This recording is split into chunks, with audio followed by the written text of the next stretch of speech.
what has society made of us and what can we make of ourselves? I often speak to parents who feel like they have lost covenantal children to the gay community. And what I will say to them is, you will have to work very hard to love your son and daughter better than the gay community is. I'm sorry to say that. I know that's shocking. I know that's scandalous. But it's just how it is. You know the truth. I am telling you that you will have to work very hard because we have, and I think it's in part because of our real lack of a real understanding of what church membership means.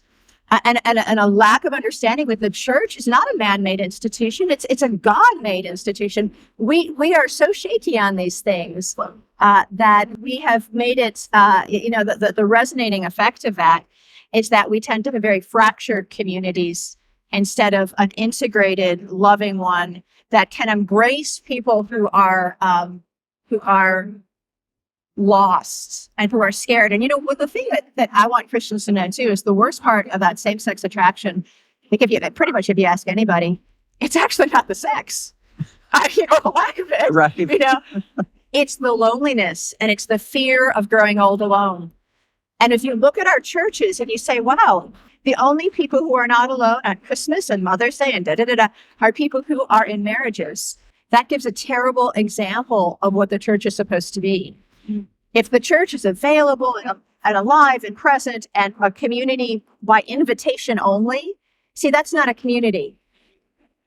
That's not a community. So I suppose what I want to say is probably a lot of that is my sin if I'm still bittersweet about this, but I long for a real Christian community. I have a place that is mine. That's my work when I write. Mm-hmm. That's mine. Mm-hmm. It is free. Nobody tells me what to do. Mm-hmm. And I wouldn't listen if they did. Mm-hmm. It's all mine. It's my world. I have invented it. These are my people. This is my language. Mm. And now I have come to believe that everybody needs one of those places. It could be gardening. Mm-hmm. It's just a place where it's you mm-hmm. and what you do. It can be creative. It can be computer. It can be anything. But it's your sacred place. And you own it. Mm-hmm. How will I define myself? How I would define myself? You ask, how will I be defined? What people think matters. What people think matters more than anyone wants to admit.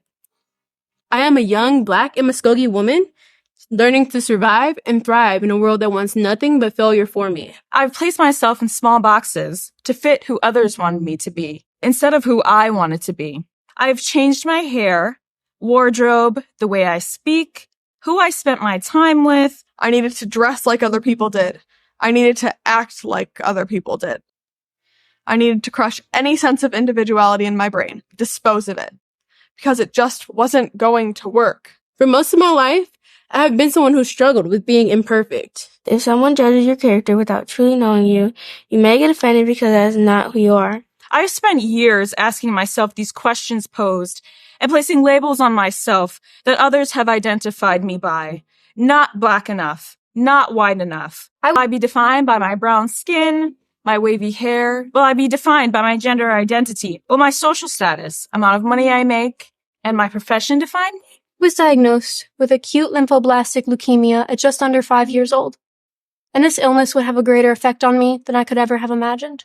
My peers who tormented me every day for being without hair from chemotherapy and for growing bigger from my steroids. How others see us can affect our self-esteem. I was lost. I was confused. I was depressed. My last fragment of self-esteem had flown away, and I hadn't even realized. Listening to the wrong people, letting them get in your head and influence your sense of self is a terrible, sometimes fatal mistake. At many moments, I felt the world did not love me. Somewhere along the way, I lost my confidence. But somewhere along the way, I also started to regain it.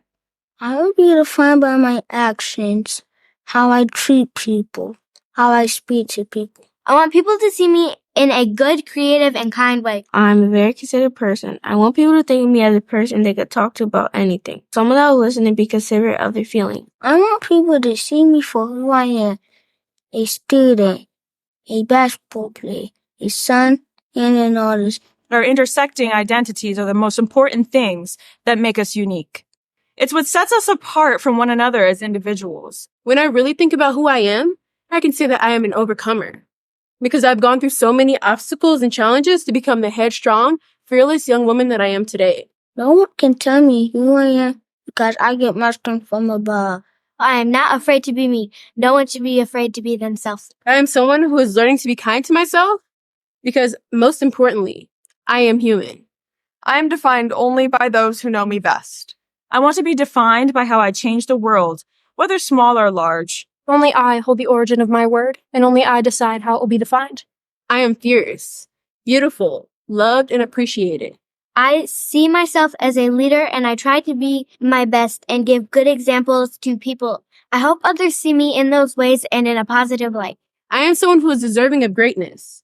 And one day, I'll fully acknowledge my lasting legacy left on my communities. In the words of author Toni Morrison, definitions belong to the definers, not the defined. Definitions belong to those who take the initiative to create them, not to those who stand complacent to be defined. That was incredibly touching and demonstrates the power books can have.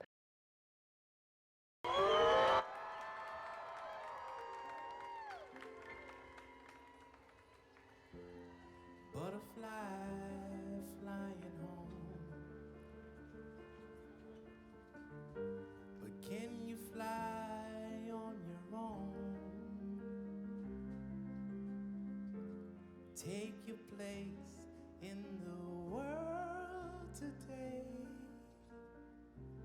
butterfly.